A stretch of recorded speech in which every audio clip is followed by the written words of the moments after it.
Hay una pregunta que muy pocas personas se atreven a hacerse en voz alta, pero que casi todos llevan guardada en algún rincón del corazón.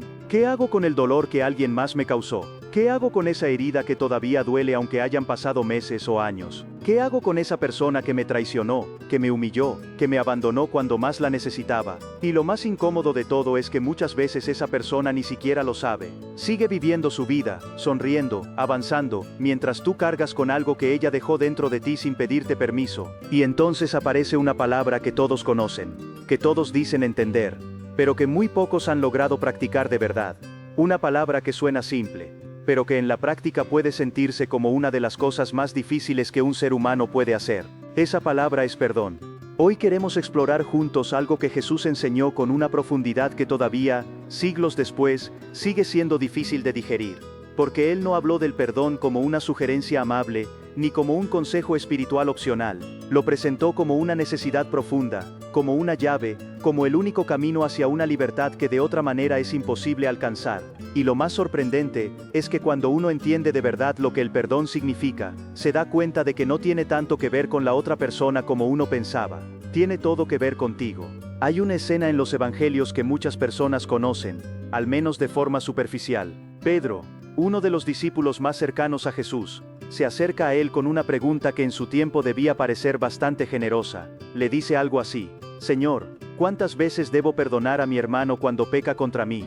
Hasta 7 veces. Y Pedro, al hacer esa pregunta probablemente pensó que estaba siendo bastante amplio. 7 era un número significativo en la tradición judía. Era símbolo de plenitud, de completitud.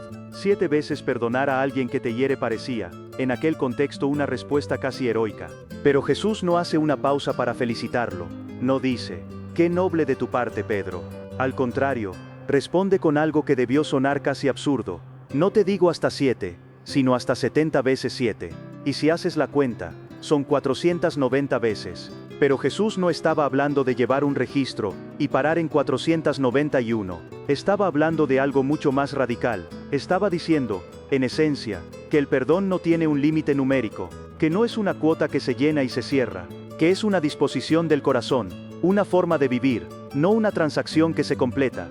Y para que eso quedara más claro, Jesús cuenta una parábola. Una de esas historias breves que él usaba como espejos para que la gente pudiera verse a sí misma. La historia habla de un rey que decide ajustar cuentas con sus siervos. Entre ellos hay uno que le debe una cantidad astronómica, una deuda tan grande que en términos modernos equivaldría a millones, quizás miles de millones. Una deuda que ningún ser humano podría pagar en toda una vida. El siervo cae de rodillas, suplica misericordia, y el rey, movido por compasión, hace algo impensable: le perdona toda la deuda, la cancela por completo, le devuelve la libertad. Pero entonces ese mismo siervo, el que acaba de recibir un perdón imposible, sale y encuentra a un compañero que le debe a él una cantidad pequeña, casi ridícula comparada con lo que él acababa de ser perdonado, y en lugar de extender la misma misericordia que recibió, lo agarra del cuello, lo manda a prisión, y exige que le pague hasta el último centavo. Cuando el rey se entera, lo que había perdonado lo revoca, y dice unas palabras que deberían hacernos reflexionar profundamente. ¿No debías tú también haberte compadecido de tu consiervo, como yo me compadecí de ti? Ahora bien, lo más interesante no es solo la historia. Lo interesante es la pregunta que la historia nos deja flotando en el interior. ¿Nos reconocemos en ese siervo? No en el momento en que suplica y recibe perdón, sino en el momento en que sale y niega ese mismo perdón a otro. Porque es muy fácil desear misericordia para uno mismo y al mismo tiempo exigir justicia estricta para los demás. Esa tensión, esa contradicción tan humana, es exactamente lo que Jesús pone bajo la lupa con esta parábola. Y aquí es donde la enseñanza empieza a volverse incómoda de una manera muy productiva. Porque la mayoría de las personas que han sido heridas, no se ven a sí mismas como el siervo sin misericordia, se ven como la víctima. Y tienen razón, en cierto sentido. El dolor que sintieron fue real. La traición fue real, el abandono fue real, la crueldad fue real. No se trata de minimizar eso, ni de fingir que no ocurrió. El perdón genuino nunca empieza negando el dolor. Pero hay algo que Jesús parece estar señalando con mucha claridad a lo largo de sus enseñanzas: que todos nosotros, sin excepción, hemos necesitado ser perdonados, que todos hemos herido a alguien, aunque no siempre lo reconozcamos. Que todos cargamos con sombras propias, con momentos en los que hemos fallado a otros, con palabras que no debimos decir, con silencios que lastimaron, con decisiones que causaron daño, y que haber recibido gracia, haber sido perdonados por Dios o por otros, no nos convierte automáticamente en personas que perdonan. Eso requiere una decisión consciente, un trabajo interno, a veces un proceso que toma tiempo. Perdonar, en el sentido más profundo de la palabra, no significa decir que lo que te hicieron estuvo bien. No significa que tienes que actuar como si nada hubiera pasado. No significa que debes volver a confiar en esa persona inmediatamente, ni que debes restablecer la misma relación que tenías antes. El perdón no es amnesia. El perdón no es ingenuidad. El perdón no borra la historia ni obliga a repetirla. Lo que sí significa el perdón, y esto es algo que pocos entienden desde el principio, es que decides soltar el peso. Que decides dejar de cargar esa piedra que el otro puso en tu espalda, que decides no dejar que el resentimiento siga ocupando un lugar privilegiado dentro de ti, diciéndote quién eres, coloreando todo lo que ves, envenenando tu forma de relacionarte con el mundo, porque el resentimiento es astuto. Entra como una respuesta comprensible al dolor, y con el tiempo se convierte en el inquilino más costoso que puedes tener dentro de tu corazón. Hay una imagen antigua, atribuida a distintas tradiciones, que dice algo así como que guardar resentimiento es como tomar veneno, y esperar que el otro muera, y aunque suena fuerte, describe con precisión lo que ocurre en el interior de una persona que ha decidido no perdonar, porque la persona que te hirió, en la mayoría de los casos, sigue con su vida, duerme bien, ríe, no carga el peso que tú cargas. Mientras tanto, tú revives la herida cada vez que piensas en ella, cada vez que algo te la recuerda, cada vez que ese nombre aparece en una conversación. El resentimiento te ata a la persona que más quisieras olvidar. Es una de las paradojas más dolorosas de la experiencia humana. Y Jesús lo sabía. Por eso la enseñanza del perdón en los evangelios no suena como un consejo de bienestar personal, aunque tiene ese efecto. Suena como una liberación, como la llave que abre una jaula que uno mismo ha construido sin darse cuenta. En el Evangelio de Marcos, hay un momento en el que Jesús dice algo que muchas personas leen rápido, pero que merece detenerse un instante. Dice, y cuando estéis orando, perdonad, si tenéis algo contra alguno, para que también vuestro Padre que está en los cielos, os perdone a vosotros vuestras ofensas. La conexión que Jesús establece aquí, no es punitiva, no está amenazando, está describiendo algo que funciona como un principio espiritual. La capacidad de recibir y la capacidad de dar están profundamente entrelazadas. El corazón que permanece cerrado al perdón, también permanece cerrado, en cierta forma, a su propia sanación. Y esto se vuelve aún más evidente cuando observamos algo que ocurre en el momento más difícil de toda la historia de los evangelios. Jesús, colgado en la cruz, en medio de un dolor que ningún ser humano ha podido describir del todo, dice una frase que ha resonado durante siglos: Padre, perdónalos porque no saben lo que hacen. No después de que lo bajaran, no cuando ya estaba a salvo, en medio del dolor más agudo, en el momento donde el resentimiento hubiera sido la respuesta más humana y comprensible del mundo, Él elige el perdón, y no como un gesto de debilidad, como el acto más profundo de fortaleza espiritual que se puede imaginar. Esa escena no está en los evangelios para hacernos sentir culpables por no perdonar. Está ahí como una imagen de lo que es posible cuando el corazón ha sido transformado desde adentro, como un horizonte hacia el que caminar, aunque uno no llegue de golpe. Porque hay que ser honestos con algo. El perdón genuino rara vez ocurre en un instante. Para la mayoría de las personas, especialmente cuando el daño fue profundo, el perdón es un proceso. Hay días en los que crees haberlo logrado, y entonces algo te recuerda la herida y el dolor regresa con fuerza. Y eso no significa que hayas fallado. Significa que eres humano. El perdón no es un botón que se presiona una vez y listo. Es más parecido a una práctica, a una dirección que uno elige repetidamente, incluso cuando el corazón todavía duele. Existe también una confusión muy común, que vale la pena nombrar directamente. Muchas personas no perdonan, porque sienten que al hacerlo están diciéndole al otro que tenía razón, que lo que hizo estuvo bien, que la herida no importa. Como si perdonar fuera una especie de rendición o de capitulación. Pero ocurre exactamente lo contrario. Perdonar es un acto de poder, no de debilidad, porque significa que tú decides lo que va a crecer dentro de ti, que tú decides qué le das espacio y qué no, que la persona que te hirió no tiene el poder de determinar quién eres o cómo vas a vivir el resto de tu historia. Hay algo que las personas que han atravesado procesos profundos de perdón suelen describir de una manera muy similar, aunque vengan de contextos muy distintos. Dicen que cuando por fin soltaron, cuando por fin dejaron ir, sintieron algo parecido a una ligereza, como si algo que habían cargado por tanto tiempo, tan habituados a su peso que ya ni lo sentían, de pronto desapareciera.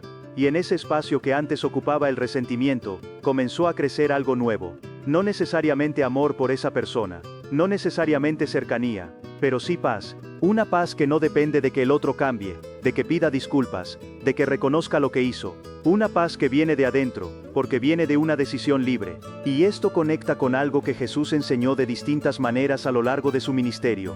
Que la vida interior del ser humano importa profundamente. Que lo que ocurre dentro de ti, en ese espacio donde nadie más tiene acceso, es donde se juega tu verdadera libertad. El resentimiento contamina ese espacio, el perdón lo limpia. No porque seas perfecto, sino porque has elegido no dejar que el pasado tenga más poder sobre tu presente del que tú decides darle. Ahora bien, ¿qué pasa cuando la persona que te hirió es alguien cercano, un familiar, un amigo de mucho tiempo, una pareja, alguien en quien confiabas completamente y que usó esa confianza para lastimarte? Ahí el perdón se vuelve mucho más complicado, porque la herida tiene capas. Está el dolor de lo que pasó, pero también está el dolor de la decepción, de la pérdida de lo que esa relación significaba, de la imagen que tenías de esa persona. Y muchas veces hay que hacer duelo por todo eso, no solo por el evento en sí. En esos casos, el perdón no empieza con una gran declaración ni con una conversación emotiva.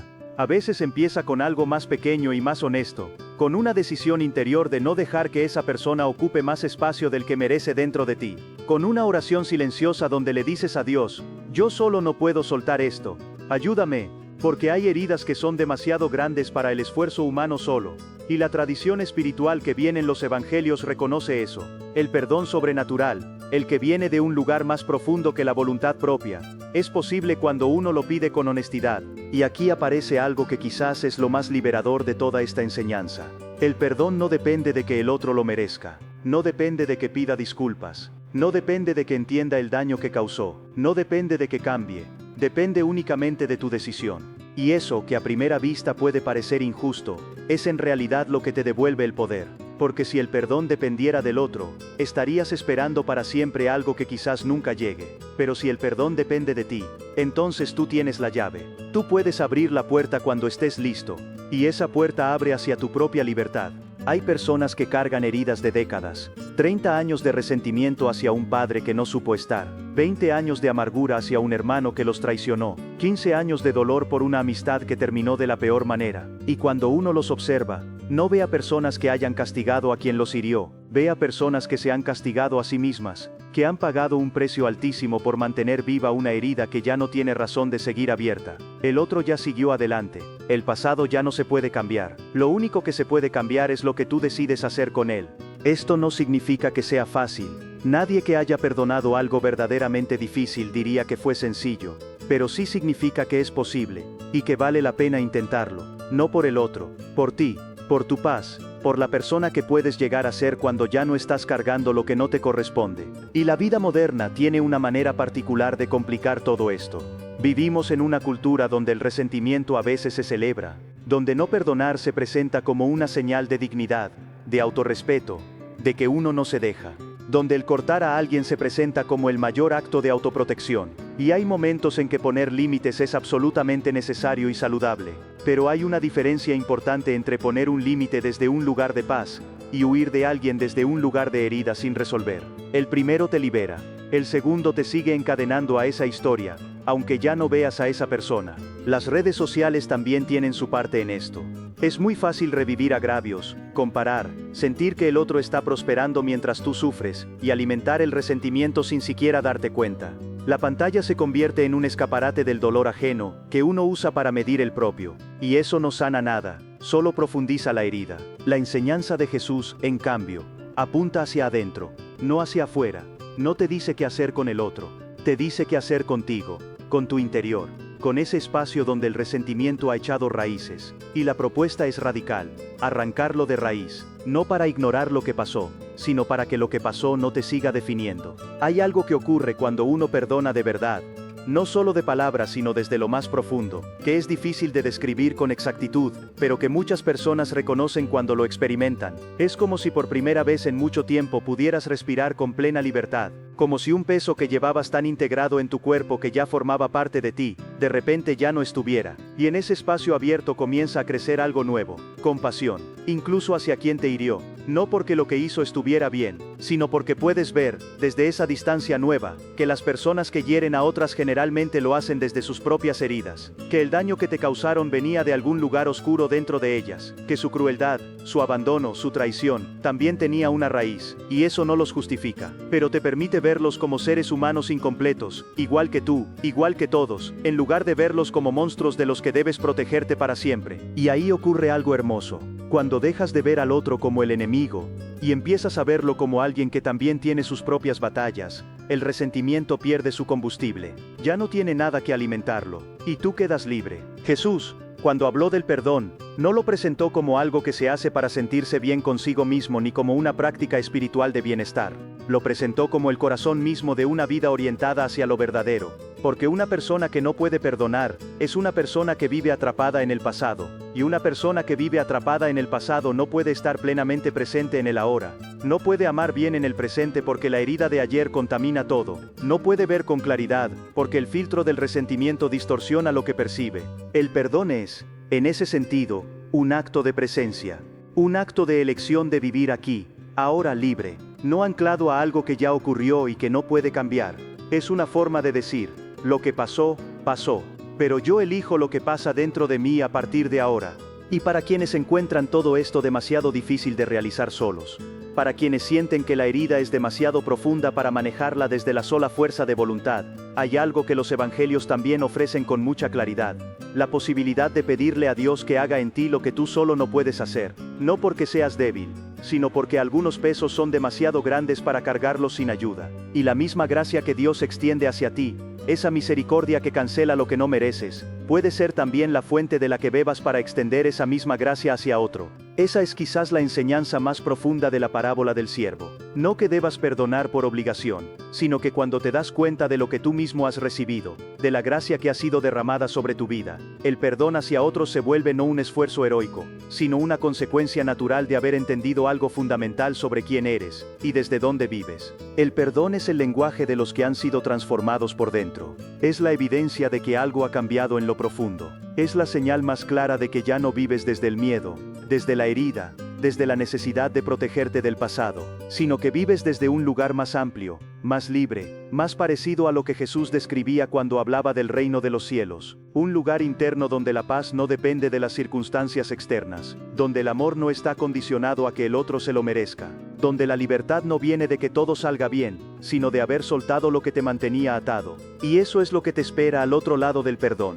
No una vida sin dolor, no una historia sin heridas, sino una forma distinta de relacionarte con lo que te ha ocurrido. Una ligereza, una presencia, una apertura al futuro que el resentimiento, por su propia naturaleza, nunca te podría dar. Hay muchas personas que están leyendo esto hoy, o escuchando estas palabras, con alguien específico en mente, alguien cuyo nombre apareció casi inmediatamente cuando empezaste a escuchar hablar de perdón, alguien cuya imagen o cuya voz está presente mientras reflexionas sobre todo esto, y quizás todavía no estás listo para decir que los has perdonado, quizás la herida sigue siendo muy fresca, o muy antigua y muy profunda, y eso está bien, el proceso es tuyo, no hay un cronograma impuesto desde afuera, pero sí hay una pregunta que vale la pena hacerse con honestidad.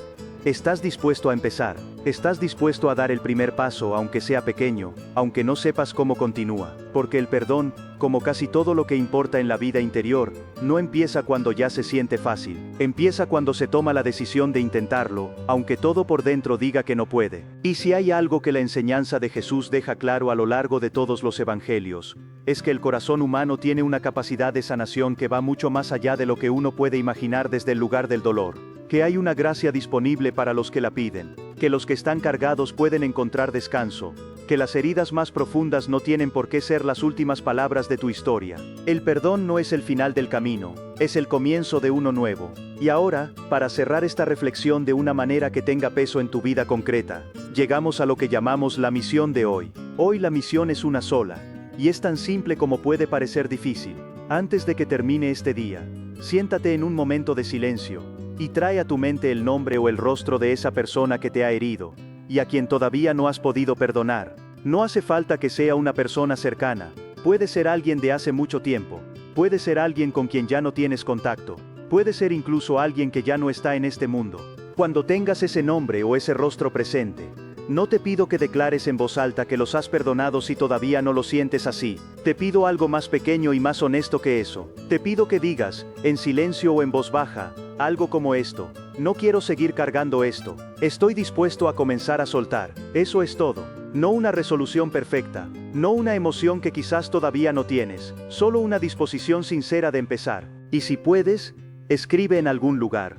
En un papel, en tu teléfono, en cualquier lugar, el nombre de esa persona, y al lado escribe estas palabras: elijo comenzar a soltar, no como una promesa de que ya terminaste el proceso, como un recordatorio de que hoy tomaste una decisión, una pequeña pero poderosa decisión de elegir tu propia libertad, porque eso es exactamente lo que el perdón es, no un regalo que le das al otro, un regalo que te haces a ti mismo, y tú lo mereces.